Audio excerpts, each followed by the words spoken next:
Hello, this is Scott Jackson of Jackson Private Wealth Management, a registered investment advisory here in the state of Florida.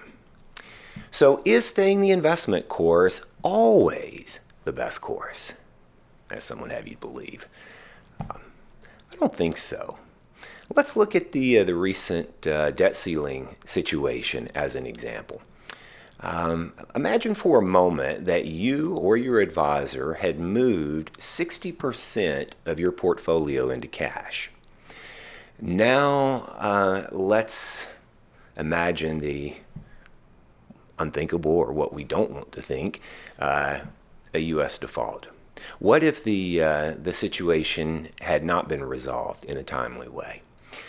How much money would we have lost had we taken preemptive action? Well, we still would have lost probably a third or better of what we had left invested. So on the 40% that we would have still had invested, we would have been down a third, which would mean that our overall portfolio would be down a little more than 13%. So now if we're down 13, what does it take to get back to even? Takes about 15, doesn't it?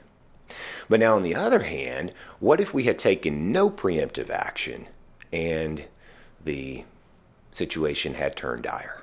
Well, 100% invested, down a third, it would take us 50% of what we've got left to get back to even.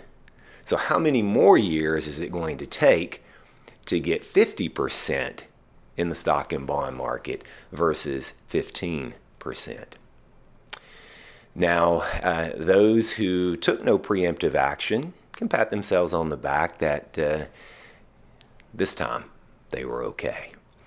But remember, nonchalance begets nonchalance. And eventually, that nonchalance could come back to haunt the advisor or his or her client. Now, what did it cost those of us who did take preemptive action? Well, it cost actually less than 1% to get back in the U.S. stock market the Monday after the resolution based on the Dow. And the bond market was relatively flat from where we exited on May the 22nd to where we re-entered on June the 5th. It is a complicated world. We can help.